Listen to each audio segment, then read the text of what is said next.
let's talk about Michael Jackson. Enough is enough. Am I right? What do you mean? I've had it with the coverage. I've had enough Michael Jackson coverage. My concern The coverage? is... The coverage? Yeah. Oh, did you know that he died? Is Michael Jackson dead? Oh, my God, I'm sorry. No. Yeah, no. My primary concern is that they're going to... What happens is that they're going to kill him again. Is that he died, people who connect with his music, they mourn, and then they get to watch his character assassinated and ripped apart by wolves who have nothing better to talk about. Well, boy, so you feel that your fear is that people are going to like reinvestigate his life in a way and sort of dissect all these aspects of his strangeness and in a way murders character? It's the thing about me with Michael Jackson. It doesn't resonate with me. I didn't listen to his music really at all. I seem to miss a lot of things. I miss that. I remember it vaguely. I have no emotions connected to it, so I don't have any real grief of the passing. And my feeling about him is that for the past 10 or 15 years, I've just seen a cry for help by a guy that was somehow slowly self-destructing in some peculiar way. Well, the thing is, I feel whenever a situation like this happens is that you say you felt no grief. I feel a lot of people construct grief. Okay. I feel that an event like this happens. This major figure dies, and there's no question he's not a major figure. He dies and it's news, okay? So they start watching now, because of the amount of media we have, they're seeing almost by default this wall-to-wall coverage. It's on 8 or 9 channels, and it's all over the radio, and it's all over the internet. Now it's all over this show. Yeah. So a lot of people, I think, look at this, and they get this sense that, well, the death of this guy, it's this important cultural moment. He means so much to people. I want to be involved in this. So they recreate their narrative with Michael Jackson. I mean, Thriller was this huge record. By the time Bad had come out, it had already sold like 28 or 27 million copies, I think. So it was a record everybody feels they had a little context for, they understand. Sure. But I see all these people who have not mentioned Michael Jackson once in 20 years. Right. Are suddenly having this kind of emotional reaction that, boy, that he defined their childhood, or that they saw the 25th anniversary Motown special and it changed their life forever, and it changed the life of everyone.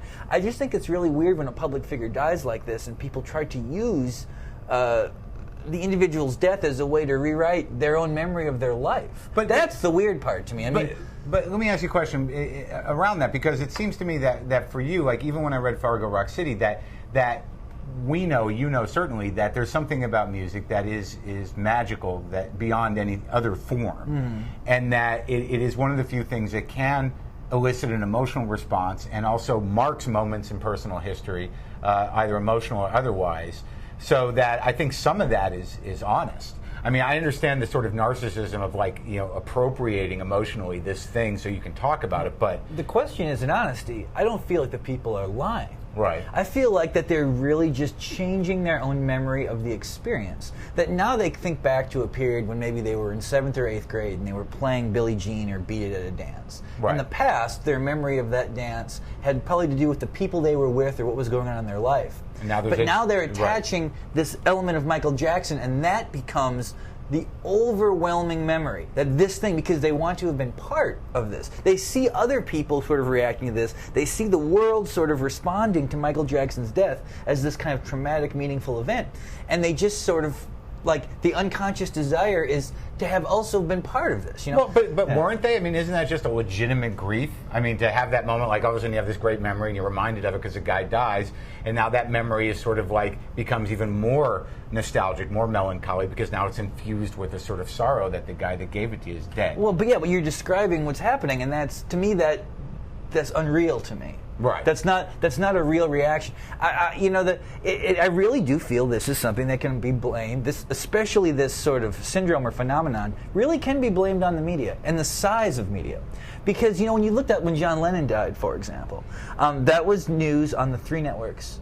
I'm not sure if I'm misremembering this, but there wasn't a lot of breaking away from their usual coverage. See, that's the tricky thing about memory, isn't there? It's that like memories themselves are manufactured. Exactly. Yeah. But the fact of the matter is there was a limited amount of information about it, so people sort of were of course shocked and devastated.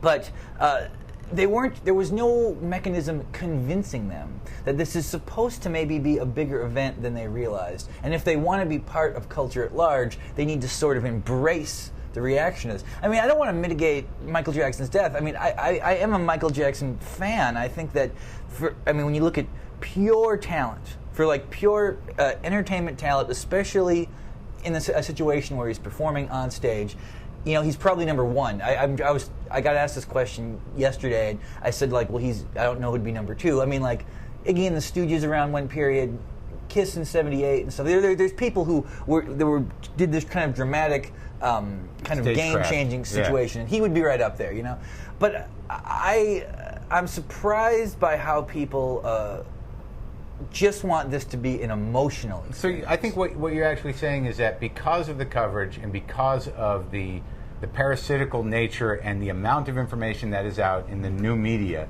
that there's an imposition on you to feel. Yes. Whereas actually I think when the media industry was more intimate and it was only 3 networks, I think honestly probably just as many people proportionately eventually got the news and experienced the same grief at the same level, but it was actually a more personal experience. Oh, totally. One thing that I've thought about is I'd mentioned the Motown 25th anniversary special. I think one of the reasons that people really do remember that so vividly, or when they see it again, it's really jarring to them, it's because, that was in that period before, obviously, DVRs and TiVo, really even before VCRs. And if you watch the clip of Michael Jackson performing Billie Jean, when he moonwalks, all of a sudden you just hear the crowd lose their mind, right? And as soon as that happens. And it's hard to imagine a period where if you saw something like that, you would say, what just happened? I guess I'll never know. Right. Like I won't. Like maybe they'll show it on the news, but probably not. Right. You know. And there. Now, if something like that happened, people would stop it. They would have moved back. They'd watch him moonwalk 10 times in real time. Right as the event's happening. It would then be on YouTube immediately. It would be on. I'm watching it now. Yeah. So I think that's in a way, it's disappointing. I don't know if there can be moments like that again, not just because we've lost Michael Jackson, but we've lost the ability for people to have these moments that seem fleeting and magical. But they have their own relationship with the moment, as opposed to, I think a lot of what you're talking about is the surrendering of personal consciousness to this mediated consciousness. Yes. And that you become adaptive to it, and you no longer guide there's no peace. There's no time to reflect. Lennon obviously is a different story. He was murdered for no reason. He represented, not only musically but socially an amazing arc of change, and he was, a lot of people's connect. I mean, despite whatever Michael Jackson did, he did not write Imagine, and it does not have the same, when Lennon. The crossing of from the '60s to the '70s. I mean, it was. Well, the murder is you can't overrate the emphasis of that on how it changes. Well, let's.